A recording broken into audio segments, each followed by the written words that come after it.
A $300,000 Ferrari gone in seconds. A gunpoint robbery.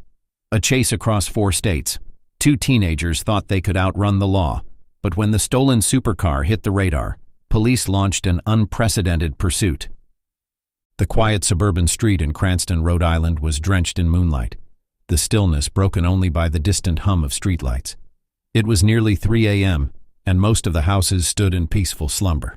But for Jonathan Reed and Logan Carter, this night was just beginning. Jonathan wiped his sweaty palms against his jeans as he crouched behind a row of hedges. His heartbeat pounded in his ears, but not from fear, from the thrill. He had always been good at keeping his cool, but tonight was different. Tonight wasn't just about sneaking out or swiping some beer from a gas station. This was the real deal. Logan, crouched beside him, was far less composed. The cold steel of the stolen handgun in his grip looked awkward, unnatural. He had insisted they bring it, just in case. But Jonathan knew the truth. Logan wanted to feel powerful. "Keep it together," Jonathan whispered. "We're in. We're out. 5 minutes." Logan nodded, but his grip tightened on the gun. He had always been reckless, unpredictable. The house belonged to an old acquaintance, a man Logan's cousin used to work for. The target was simple: a Ferrari 488 Spider and a Corvette. One of the most expensive cars Jonathan had ever dreamed of touching. But dreams didn't pay for themselves. Jonathan crept forward, testing the back door. Locked. As expected. "Check the window," he whispered. Logan moved to the side of the house, his silhouette disappearing into the darkness. A few seconds later, a soft tapping sound echoed. Jonathan turned. Logan was pointing at a half-opened window on the first floor. Perfect. Jonathan hoisted himself up, careful not to knock anything over. His breath hitched as he landed inside the dimly lit kitchen. The house smelled like old furniture and scented candles. Too clean, too peaceful, about to be shattered. He turned to unlock the door for Logan, but the second the lock clicked open, a soft creak. Footsteps.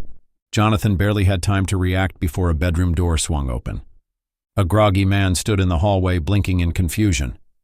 Then his eyes locked onto Jonathan. Jonathan froze. A long, tense second passed.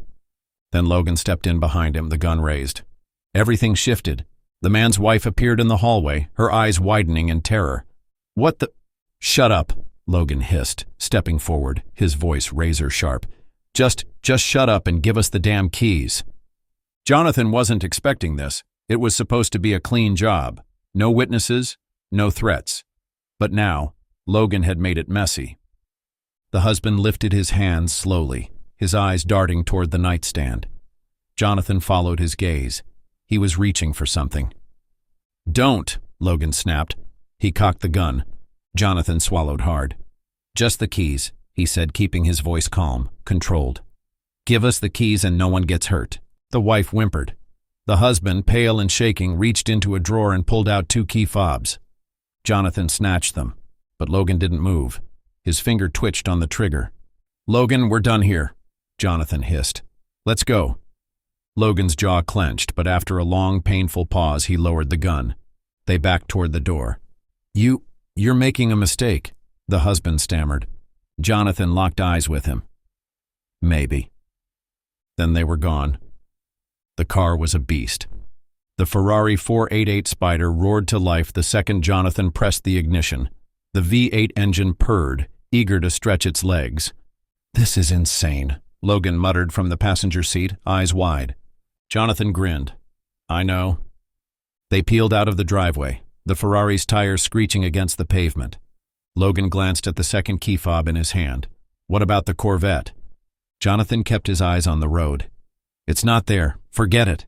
Logan let out a frustrated sigh but didn't argue. As they sped through the empty streets, Jonathan couldn't help but drink in the rush. The power beneath his hands, the speed, the feeling of untouchability. They were getting away with it. Or so they thought. 10 minutes later, they were on the interstate. The wind whipped through the open roof of the convertible. Logan laughed, adrenaline rushing through his veins. Jonathan checked the rearview mirror. No cops. They had done it. They had just stolen a $300,000 car, and they were getting away. But mistakes had already been made. Somewhere back in Cranston, Rhode Island, the husband was dialing 911. The police were tracking the Ferrari, and a chase that would span across multiple states had just begun. The Ferrari glided across the asphalt like a phantom, cutting through the Rhode Island night with impossible speed.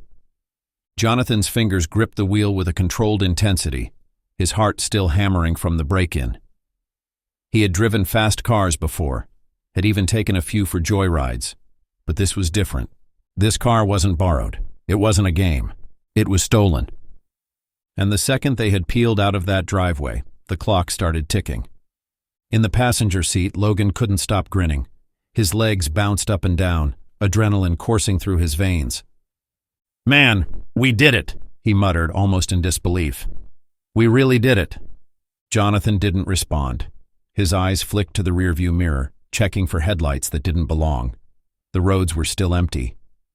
They had gotten lucky so far, but luck never lasted. "We need to get off the interstate," Jonathan finally said, his voice sharp. Logan scoffed. "Why? We're in a Ferrari, man. Nothing can catch us." Jonathan exhaled through his nose, forcing himself to stay calm. Logan wasn't thinking long-term. "There are cameras on these highways, toll booths, gas stations. You want to be tracked across 3 states? Logan shrugged. "So what?" "We lay low for a while. Sell the car, and we're golden." Jonathan gritted his teeth. Logan didn't get it. Stealing the car was easy. Getting away with it? That was the hard part. He checked the dashboard. A quarter tank of gas left. They weren't going to make it far. 30 miles later, the Ferrari rolled into a gas station. Jonathan cut the engine and scanned the parking lot. It was quiet, just a couple of trucks parked near the pumps, their drivers slumped in their seats, half asleep. "Stay in the car," Jonathan said, stepping out. Logan scoffed but didn't argue. The air smelled like rain and gasoline, thick and heavy. Jonathan pulled up the hood of his sweatshirt and walked inside. The clerk barely looked up as he swiped Logan's stolen credit card through the machine. $50. Pump 4. No alarms, no flashing red lights, no cops storming the station. Jonathan allowed himself to breathe. But that relief was short-lived. As he turned to leave, something caught his eye. A police cruiser, parked in the shadows across the lot. Logan saw it too. From the passenger seat, he had an unobstructed view of the black and white cruiser, its lights off, but unmistakable. His hands clenched. Had they been spotted? Was this it? His fingers brushed against the gun in his hoodie pocket. Number. They had come too far for this to end now. He inhaled through his nose, trying to steady his nerves. If it came to it, if it came down to one of them or him. He wasn't going back to juvie. He wasn't getting caught. No matter what. Jonathan walked back to the car, forcing himself not to rush. He slid into the driver's seat and started the engine, keeping his eyes locked forward. Logan's voice was low. "Cops. I know. We bolting?" Jonathan tightened his grip on the wheel. "No sudden moves. We leave like nothing's wrong." Logan huffed a bitter laugh. "Nothing's wrong? We're driving a Ferrari that doesn't belong to us with a stolen credit card in a state we shouldn't even be in. Yeah, man. Totally normal." Jonathan ignored him. He shifted the car into gear and pulled out of the station. His hands were steady, his face unreadable. But inside, his mind was racing. They had minutes before that cop made a move. 1 mile later, the blue and red lights exploded behind them. Jonathan's stomach turned to ice. Number. Not here. Not now. Logan turned in his seat. "He's right on us." Jonathan's pulse slammed against his ribs. Think. Think. They had 2 choices. Pull over and try to talk their way out. Not happening. Run. Jonathan clenched his jaw. There was no choice. "Buckle up," he muttered. Then he slammed his foot on the gas. The Ferrari roared to life, tires screeching against the pavement. The cops' sirens screamed behind them, but Jonathan didn't look back. 80 miles per hour. The Ferrari was built for speed, cutting through the road like a missile. 100 miles per hour. The wind ripped through the open roof. Logan whooped, adrenaline-fueled excitement in his voice. 120 miles per hour. The police cruiser was falling behind. They were pulling away. Logan grinned, slapping the dashboard. "Hell yeah, man, we're untouchable." Jonathan didn't answer. His eyes flicked to the highway signs ahead. 2 exits. One would take them deeper into town where the roads were tight. the risk higher. The other, south, Florida. Logan must have seen the look in his eyes. Wait, you serious? Jonathan didn't respond. He took the exit. Southbound. The cop never had a chance. By the time backup was called, the Ferrari was already miles away, blending into the traffic. By the time Rhode Island authorities put out a statewide APB, Jonathan and Logan were crossing into Connecticut. By the time news stations picked up the story, the Ferrari had been clocked at over 130 miles per hour, weaving through interstates. And by the time the sun began to rise, the two teenage fugitives were already hundreds of miles from home. Jonathan gripped the wheel, his knuckles white. "Where do we go now?" Logan asked. Jonathan didn't answer right away. He just kept driving. But one thing was certain. They were too deep now. There was no turning back. The sun had barely begun to rise when Jonathan pulled off the highway onto a deserted back road in southern Connecticut. The Ferrari's engine purred, the machine humming with untapped power. But Jonathan's pulse was hammering even louder. His knuckles were white against the steering wheel. They had outrun the cops for now. But the high-speed chase in Rhode Island meant one thing. Every patrol car from here to Florida was now looking for them. Logan stretched in the passenger seat, exhaling as if they had just finished a joyride. "Damn, man, that was insane." Jonathan didn't respond. Instead, he turned the key, killing the engine. Silence filled the car. "Bro, lighten up," Logan said, elbowing him. "We made it. No way they're catching us now." Jonathan ignored him, running a hand through his hair. Logan didn't get it. This wasn't just a stolen car anymore. This was a manhunt. They had led police on a high-speed pursuit, broken interstate laws, and evaded capture. This wasn't something that would blow over. Their faces, or at least the car's description, would be on every news station soon, if it wasn't already. They were past the point of no return. Jonathan inhaled deeply, forcing himself to think. What's next? They had to ditch the Ferrari. That much was obvious. The second a cop spotted it, they were done. But where? They couldn't just leave a $300,000 supercar on the side of the road. And worse, Jonathan had no doubt Logan would lose it if he even suggested abandoning the car. He glanced over. Logan was scrolling through his phone, looking completely unbothered by the mess they were in. "We should keep heading south," Logan said, not looking up. "Hit Florida." Jonathan's brows furrowed. "Why Florida?" Logan shrugged. "I got people there." Jonathan narrowed his eyes. He knew Logan well enough to know that people meant trouble. "People like who?" Logan smirked.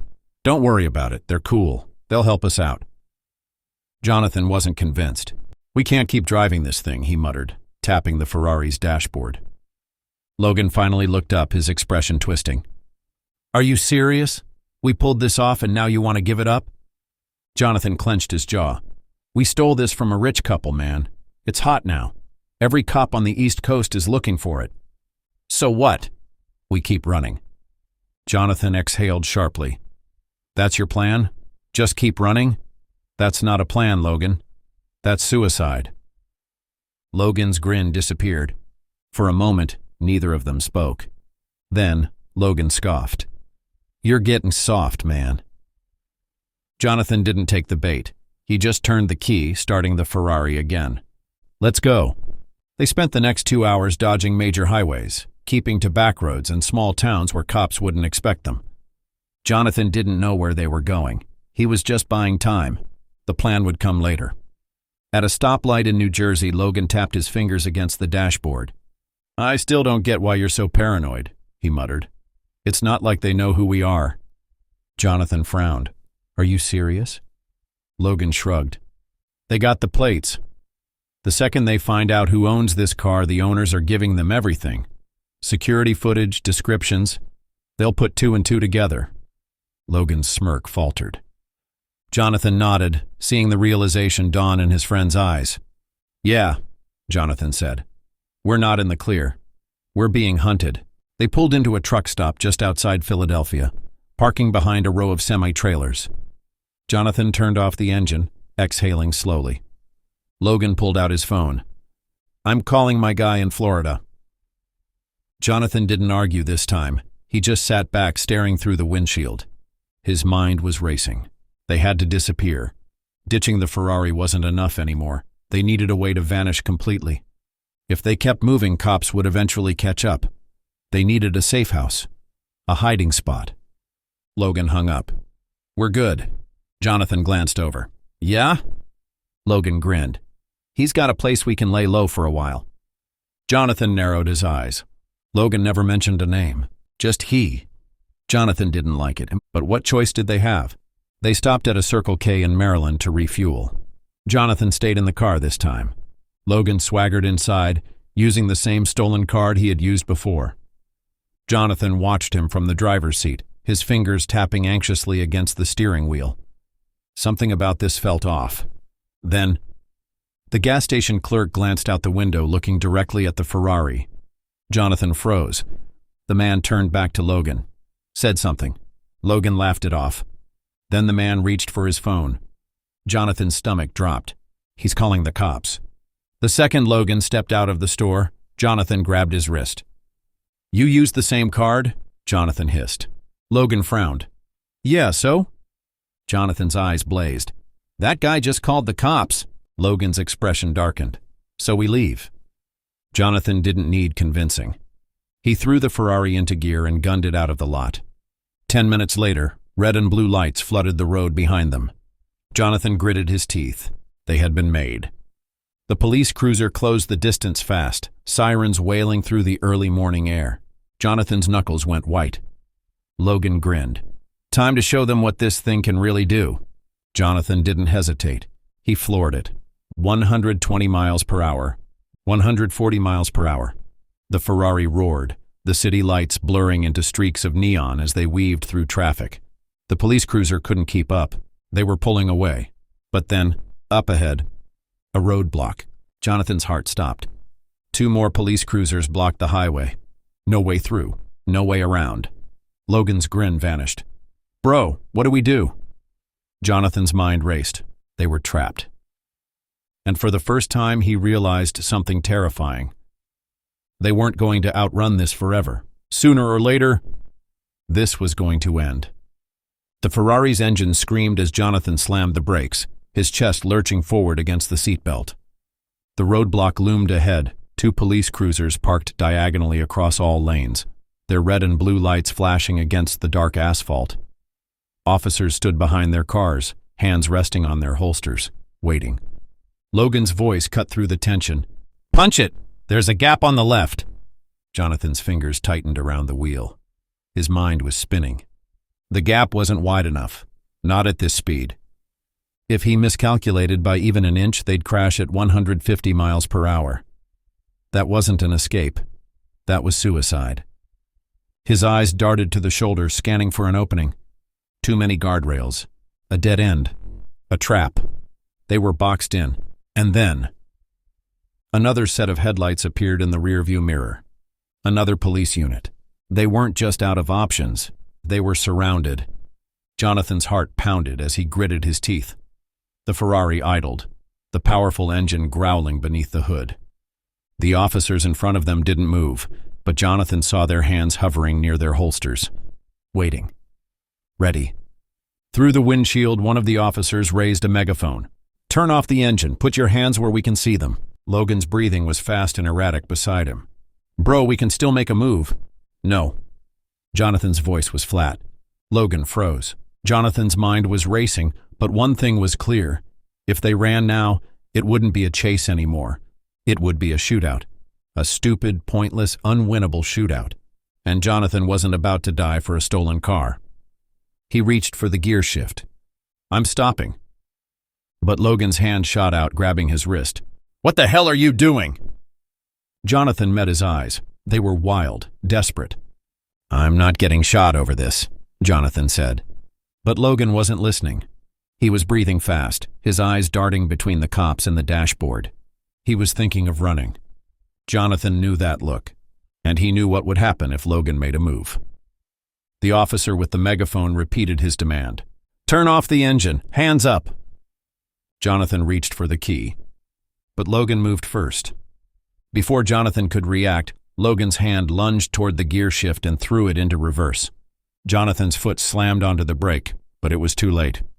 The Ferrari lurched backward, its tires screeching against the pavement. Jonathan's hands fought the wheel as Logan reached for it, trying to wrestle control. "Let go!" Jonathan shouted. But Logan wasn't thinking clearly. He saw an opening, not a real one, just a gap in his mind where he thought he could still escape. And in that moment, Jonathan realized something terrifying. Logan wasn't afraid of the cops. He was afraid of getting caught. And that made him far more dangerous. The Ferrari spun out as Jonathan lost control for a split second, just enough for Logan to throw the door open. Jonathan's stomach dropped. He saw it all unfold like it was happening in slow motion. Logan was going to run, on foot, straight toward the officers. Jonathan shouted his name, but Logan was already out. The officers reacted instantly. "Freeze! Get on the ground!" Logan didn't stop. He sprinted toward the guardrail, trying to jump over it. Then, bang! A single gunshot split the night. Jonathan's world froze. Logan collapsed, clutching his shoulder. He hit the ground hard, rolling over onto his back. Jonathan's breath caught in his throat. The officers were on him in seconds. They tackled Logan, pinning him to the pavement. His screams of pain filled the air, but Jonathan barely heard them. All he could hear was the deafening roar of his own heartbeat. One thought filled his mind. This is over. Jonathan let go of the wheel, his hand slowly lifted. There was nothing left to do. The officers stormed toward the Ferrari, weapons drawn, shouting commands. Jonathan barely registered the words. He reached for the key and finally killed the engine. The silence that followed was deafening. He opened the door, stepped out, and dropped to his knees. Cold pavement met his skin as officers grabbed his arms, forcing them behind his back. Metal cuffs clamped around his wrists. He didn't fight it, didn't resist, didn't say a word. For the first time since the moment they'd stolen the Ferrari, Jonathan finally felt still. As the officers hauled him to his feet, Jonathan's eyes flicked toward Logan. He was on the ground, his hands zip-tied behind his back, his shoulder bleeding from the gunshot wound. He looked pale. The adrenaline was wearing off. And now, he was just a scared kid bleeding out on the pavement. Their eyes met for a fraction of a second before officers lifted Logan and dragged him toward an ambulance. Jonathan looked away. This was it. This was the end. Jonathan was shoved into the back of a police cruiser. The doors locked, the siren started again, and the car rolled forward. Through the tinted glass, he watched as officers swarmed the Ferrari, snapping pictures, cataloging evidence. Everything they had done, every decision they had made, had led to this. Jonathan rested his head against the seat, his eyes closing. The gravity of it all was finally sinking in. No more running, no more escaping, no more freedom, just the cold reality of what came next. The police cruiser hummed quietly as it sped down the highway, the red and blue lights still flashing through the night. Jonathan sat in the back seat, hands cuffed, staring at his reflection in the window. He barely recognized the face looking back at him. Logan was gone. They had taken him away in an ambulance, and Jonathan hadn't been able to tell if he was even conscious. The last time their eyes met, Logan had looked so small, so far from the reckless, adrenaline-fueled kid who had been in that passenger seat just minutes ago. Jonathan swallowed hard. What had they been thinking? The weight of reality settled on his chest like a crushing force. They hadn't just stolen a car. They hadn't just gone on a joyride. They had taken something they could never give back. His mind replayed the moment Logan had tried to run. The gunshot. The way he had hit the ground. The sheer panic in his eyes.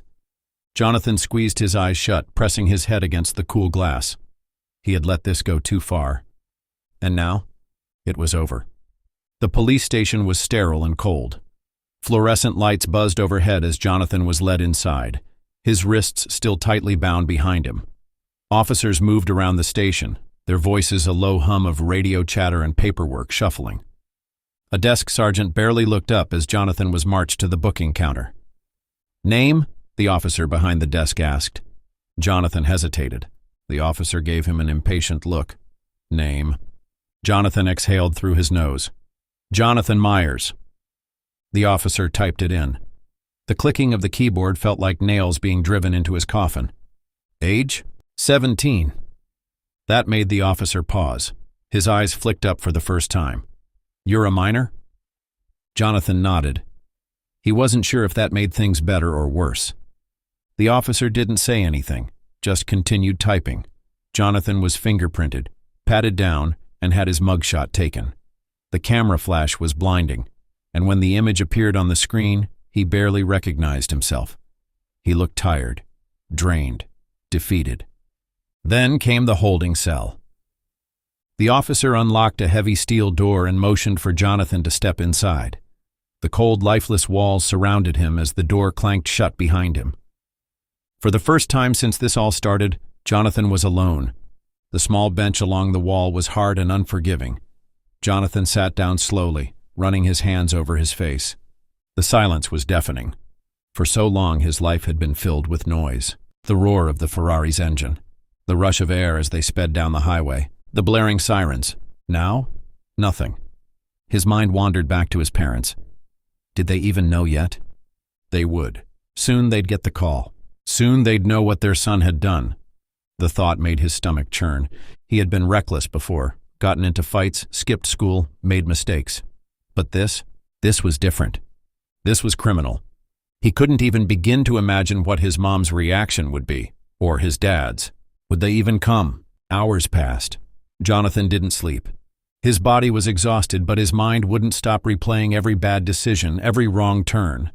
Eventually the door buzzed open and an officer stepped in. "Get up," he said. "Time to talk." Jonathan followed him down a dim hallway. The walls felt like they were closing in, and when they reached the interrogation room, he had to remind himself to breathe. The officer inside was waiting. He looked older, mid-40s, calm, but unreadable. His badge read, Detective Harris. Jonathan sat down across from him. The cold metal table felt like ice under his fingertips. Harris didn't speak right away. He just studied Jonathan, tapping a pen against a file on the desk.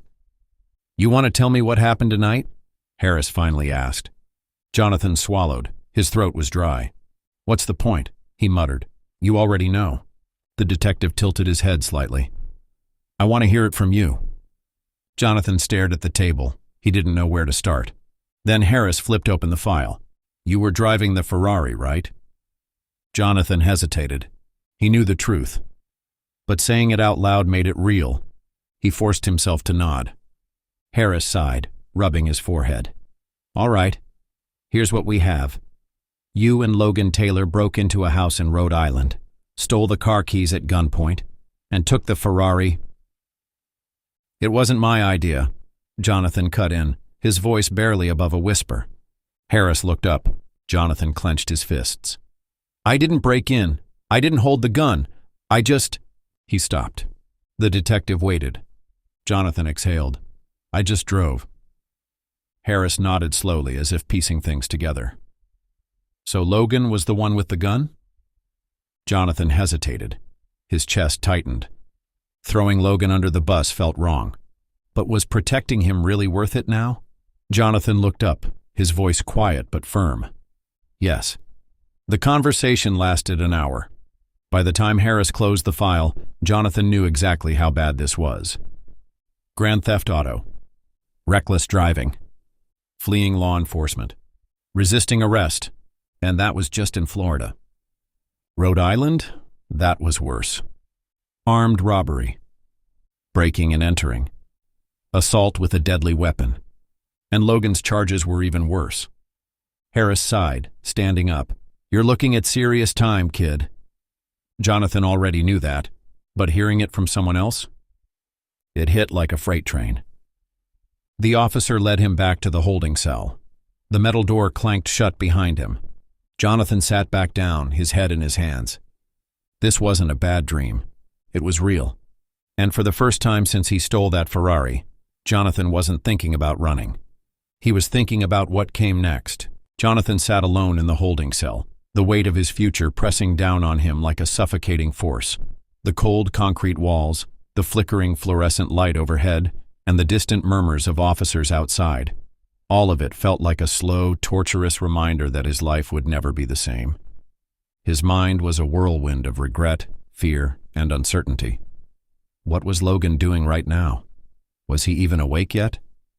Jonathan had replayed the moment 1,000 times since being locked in this cage. The roar of the Ferrari's engine, the flashing red and blue lights in the rearview mirror, Logan's panicked voice urging him to just keep going, and then the gunshot. He should have stopped. Jonathan squeezed his eyes shut, gripping his hair. But he hadn't stopped, and now he was here. The sharp sound of the cell door buzzing open made him flinch. He looked up to see a uniformed officer standing in the doorway. "Let's go, Myers. You've got a visitor." Jonathan's stomach twisted into a knot as he was led down the corridor.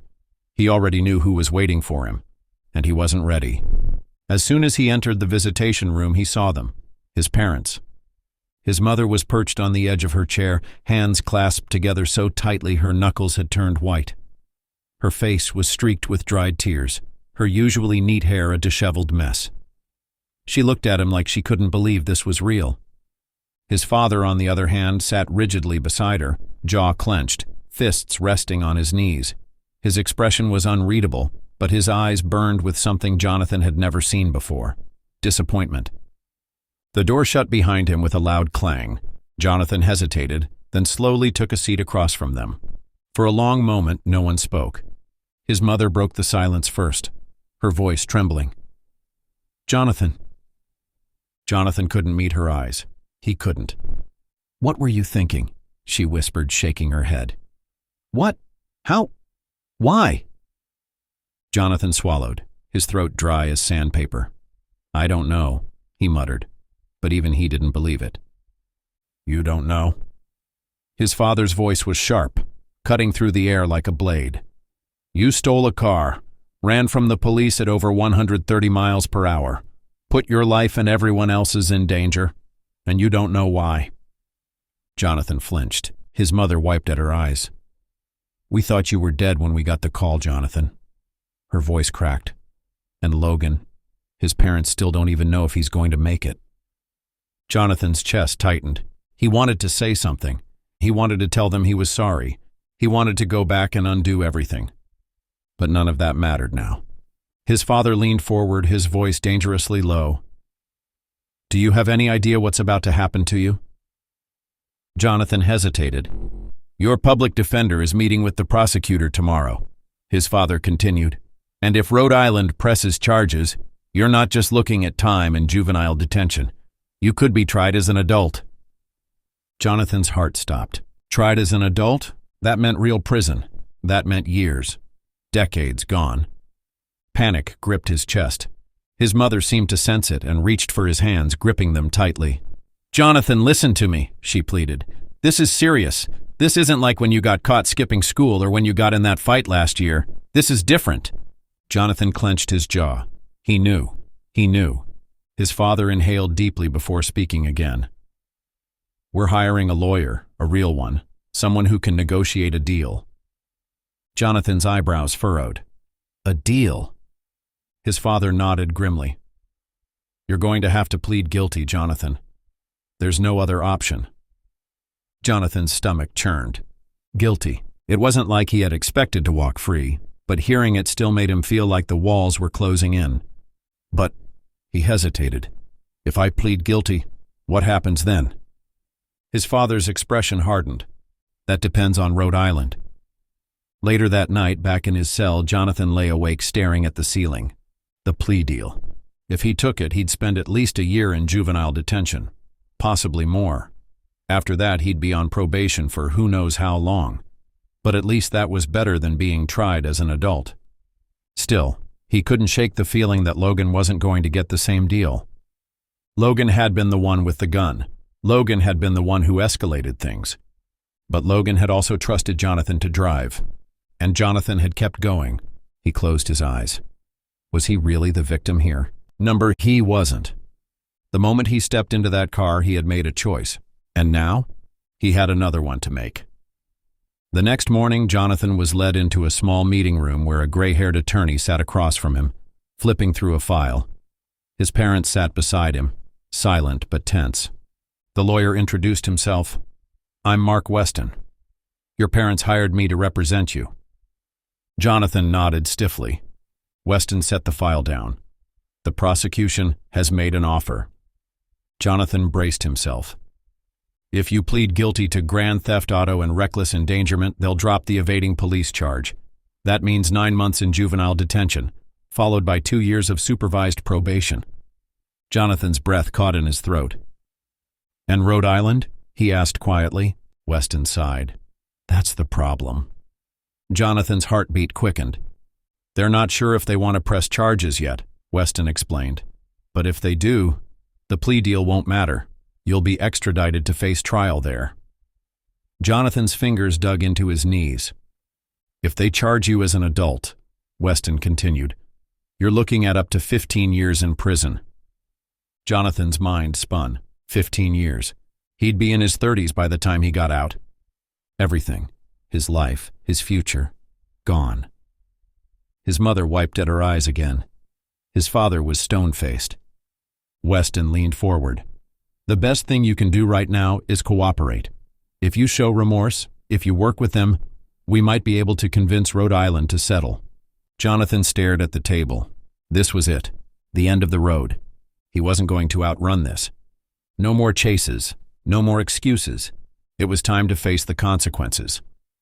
Jonathan inhaled sharply, and for the first time in his life, he decided to take responsibility. I'll take the deal. The courtroom was cold, sterile, and filled with silent judgment. The wooden benches behind Jonathan were lined with reporters, law students, and a few curious spectators. He sat at the defendant's table, hands cuffed, heart pounding, his mind replaying every mistake he had made that led him here. His lawyer, Mark Weston, sat beside him, calmly reviewing documents in a leather-bound folder. His parents were behind him, his mother clutching a tissue, his father with his arms crossed tightly over his chest, his face unreadable. At the other table, the prosecutor, a sharp-dressed man with silver-rimmed glasses, was discussing last-minute details with an assistant. They looked confident, prepared, like they had already won. Jonathan swallowed hard, because they had. He had already agreed to the plea deal. He had accepted his fate. But that didn't make this moment any easier. The judge entered the courtroom and the bailiff's voice rang out. All rise. Everyone stood as Judge Mary Atkinson, a woman in her 60s with a piercing gaze, took her seat. The room settled, and she adjusted her glasses before addressing the court. We are here for the formal sentencing of the defendant, Jonathan Myers, she said, her voice calm but firm. Mr. Myers, do you understand the charges against you and the plea agreement you have accepted? Jonathan nodded stiffly. Yes, Your Honor. Judge Atkinson glanced at him over her glasses. Then I would like to hear from you before I pass my sentence. Jonathan's throat felt tight. He hadn't prepared for this. He didn't have a speech. But as he stood, he realized something. This was his last chance to prove that he wasn't just another reckless kid who made a mistake and didn't care. He had to speak. Jonathan took a deep breath. Your Honor, he began, his voice slightly shaky. I don't really know what to say that will change what happened. I messed up. Badly. I put people in danger. I put myself in danger. I put my family through hell.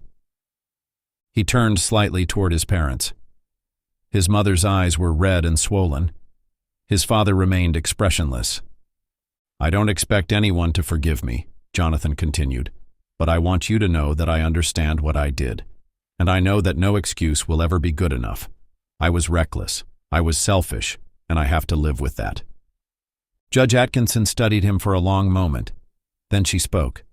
Mr. Myers, your actions not only endangered your own life but the lives of countless others. You had multiple chances to stop, and yet you continued to run.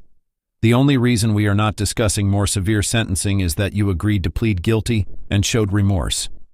Jonathan nodded, his stomach twisting in knots. The judge turned to the prosecutor.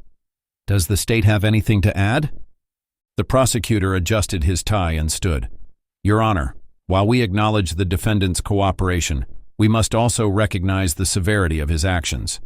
High-speed pursuits like this one often end in tragedy. If law enforcement had not acted swiftly, we could be discussing a fatality. Jonathan clenched his jaw.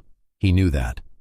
And while Mr. Myers has no previous criminal record, the prosecutor continued, his decision to flee knowing full well the consequences suggests a clear disregard for the law.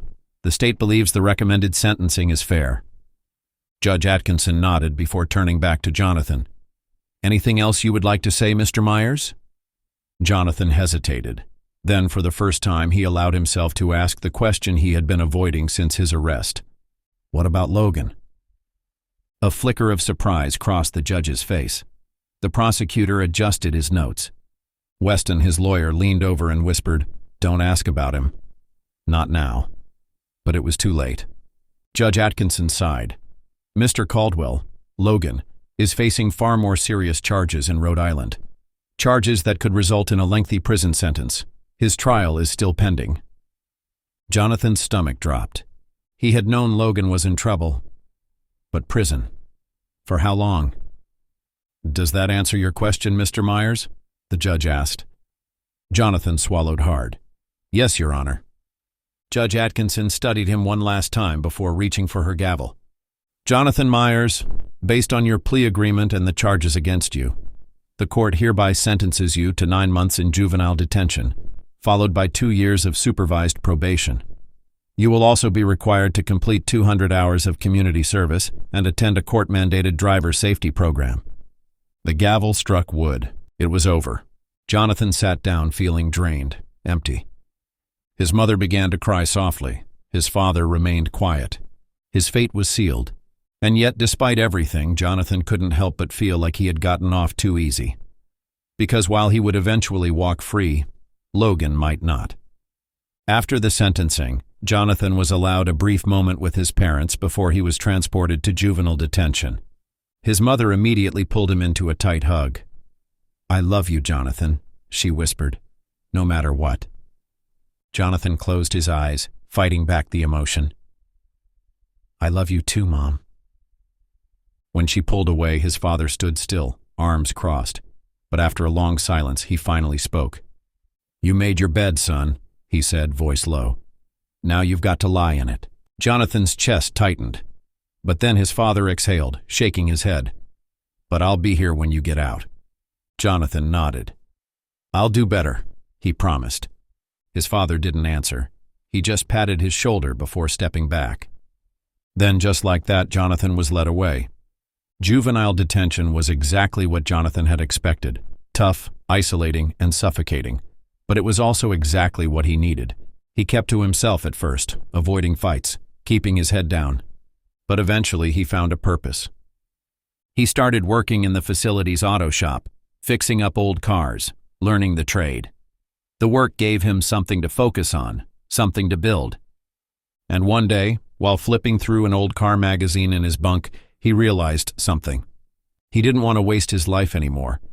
He had spent so much time running from things, running from consequences, running from responsibility. Now, he wanted to move forward. When the 9 months ended, Jonathan walked out of juvenile detention a different person. His father was there to pick him up. He didn't say much, just nodded as Jonathan threw his bag in the back seat. As they pulled onto the highway, his father finally spoke. "So what now?" he asked. Jonathan stared out the window, watching the landscape blur past. "I don't know," he admitted, "but I know I don't want to go back." His father nodded. "That's a start." And for the first time in a long time, Jonathan felt like he was finally heading in the right direction. In the end, speed couldn't outrun responsibility. A stolen Ferrari, a reckless joyride, and a multi-state pursuit all led to one simple truth. Every choice has consequences. Jonathan faced his punishment, and Logan's fate remains uncertain. But beyond the crime and the chase, this story serves as a stark reminder. Thrill-seeking can turn into a nightmare in an instant. One moment of recklessness can change your life forever. Yet, for those who have made mistakes, redemption is always possible. It's never too late to make better choices, to own up to the past, and to rebuild a future. If this story gripped you, hit that subscribe button for more real-life crime and high-stakes chases.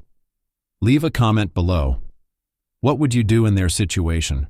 And remember, the road you choose today will define your tomorrow.